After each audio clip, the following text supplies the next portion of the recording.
Olá, amigos.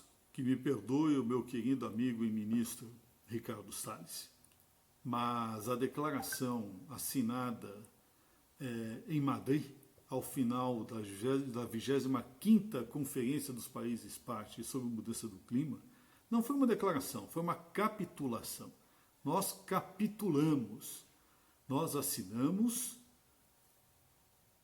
a rendição aos argumentos globalistas e climatistas estabelecidos pelos países eurocêntricos dentro do bojo do Acordo de Paris.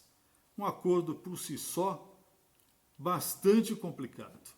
Tão complicado que terminamos esta conferência de países partes sem sequer estabelecer uma funcionalidade econômica para este acordo. Nós não conseguimos fechar sequer o entendimento com referência ao mercado de carbono. Por quê? Porque nós temos um grande problema referente às metas nacionalmente estabelecidas e à meta globalmente estabelecida, que não é uma meta, é um termostato, uma tentativa de, por meio de um papel, controlar a variação de temperatura do planeta Terra. Como se nós pudéssemos, por exemplo, evitar erupção de vulcão, pudéssemos evitar ações cíclicas típicas do nosso planeta, com referência, por exemplo, à ação de temperatura, variabilidade de temperatura. Então, nós temos um problema relacionado a uma aventura escrita no papel, que é o Acordo de Paris, que eu já tenho denunciado há muito tempo, com referência a este equívoco estratégico contido neste acordo, e que, no final, se presta apenas a servir de ariete contra as nossas pretensões soberanistas.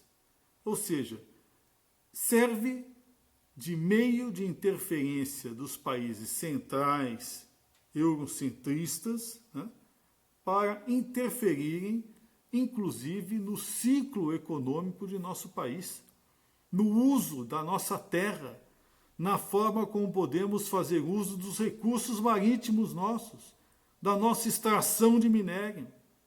É disto que se trata, né, o que está escrito hoje no bojo dessa declaração, em que pese a resistência que o corpo diplomático brasileiro fez em assinar, acabou assinando, ou seja, capitulou. Vamos ver o que diz este acordo. Né?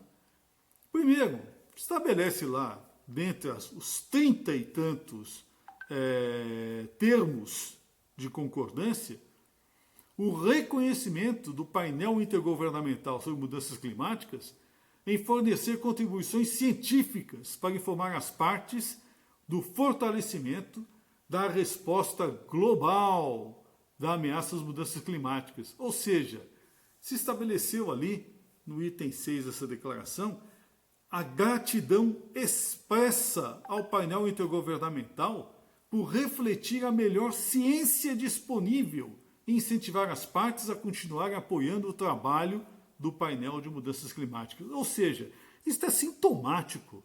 Freud, se lesse uma declaração dessas, iria dizer: eles estão inseguros, eles não sabem se realmente estão certos, então estão buscando, por meio de um papel, afirmar esta concordância, porque não estão cientificamente seguros do que estão afirmando. Essa é que é a verdade. Isso jamais poderia ter sido assinado. O Brasil concordou com essa declaração. Mas vai mais adiante. A declaração ela tem complicações.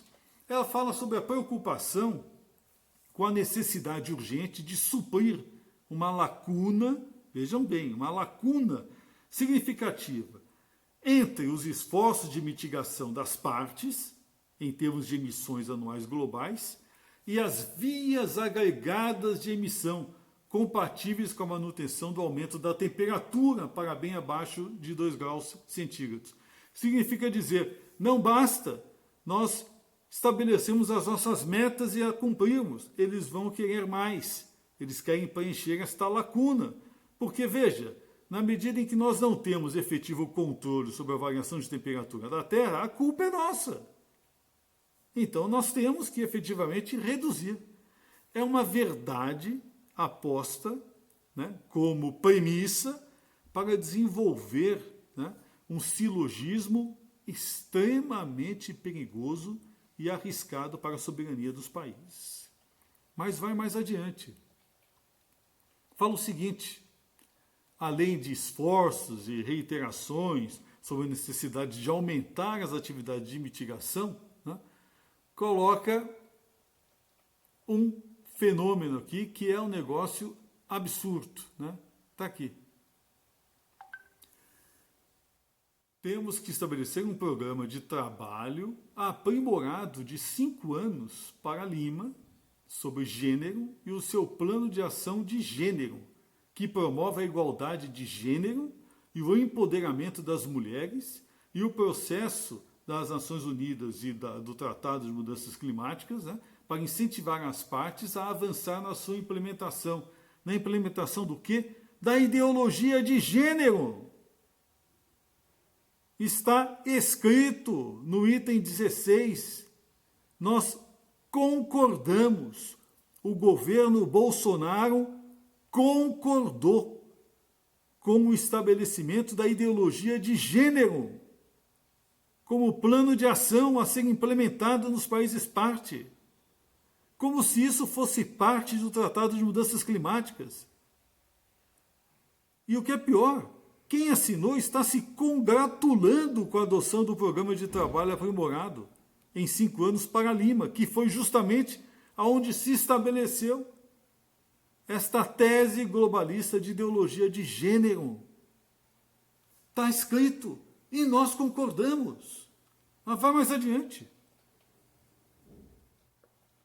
Lá pelas tantas, estabelece ali, no artigo 29, 30 e 31, o seguinte texto: louva os esforços do presidente da conferência para destacar a importância do oceano, inclusive como parte integrante do sistema climático, e garantir a integridade dos ecossistemas oceânicos e costeiros no contexto das mudanças climáticas.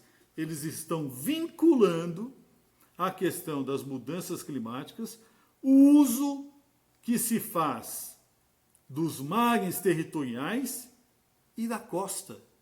E o país com o maior volume de costa contínua do mundo, qual é? O Brasil. E o que é pior, já no item 30 fala o seguinte: convocar em sua 52ª sessão, agora em junho de 2020, um diálogo sobre o oceano e as mudanças climáticas, para fortalecer as ações de mitigação e adaptação nesse contexto. Ou seja, eles vão fazer uso desta vinculação com o clima para reforçar o Tratado de Direitos do Mar, que foi assinado pelo Brasil e pouco mais de 60 países, e que é complexo. Vide o bombardeamento de óleo que nós tivemos aqui e a incrível incapacidade que estamos tendo de não conseguirmos buscar culpados para ressarcirmos dos danos que nos foram causados, né, em centenas de praias, né, em milhares de quilômetros ao longo de nossa costa. Mas vem o pior, a cereja do bolo. No item 31 do tratado, da Declaração de Madrid, está a solicitação ao presidente do órgão subsidiário de Ciência e Tecnologia do Conselho, portanto aquele famoso, famigerado painel, para convocar um diálogo sobre a relação entre terra e assuntos relacionados à adaptação às mudanças climáticas. Ou seja, a questão do uso da terra seria objeto dessa discussão. Não intervindo em outros processos sob a Convenção, Protocolo de Kyoto e o Acordo de Paris. Ou seja, eles pegaram todo o nosso discurso, que era o seguinte: temos legislação a mais avançada do planeta, temos o único sistema legal de atribuição ambiental de áreas públicas e particulares por meio de Código Florestal, temos ações de implementação legais já postos há décadas e que estão em funcionamento em nosso país, ou seja, eles pegaram todo esse nosso discurso, amassaram e jogaram na latinha outra que não seja a das mudanças climáticas. Jogaram no lixo. Deixou bem claro. Veja só, não um diálogo sobre relação entre terra e assuntos relacionados à adaptação às mudanças climáticas, ao uso da terra, não intervindo em outros processos, sob a Convenção do Protocolo de Quioto e o Acordo de Paris, incluindo aqueles realizados sob o órgão subsidiário de aconselhamento. Ou seja, eles pegaram justamente o ponto mais forte da nossa posição independente e jogaram fora. E nós assinamos. Concordamos com este item 31. Ora, o que nós fomos fazer lá? Gostaria de saber. Fica a questão aí para o nosso queridíssimo ministro nos responder. Muito nos preocupa. Está na hora de assumirmos de vez um posicionamento independente, discutirmos cientificamente, buscarmos refutação científica ao que está nos sendo imposto por meio do painel intergovernamental e acabar com esta prática de terminarmos como o índio Aimoré, o amigo da garotada, em todo final de convenção, assinando aquilo que querem nos fazer engolir. Realmente, desculpa, mas foi um fracasso. Nós não assinamos a declaração, nós capitulamos. E é por isso que estão todos quietinhos com referência à Declaração de Madrid. Pensem nisso.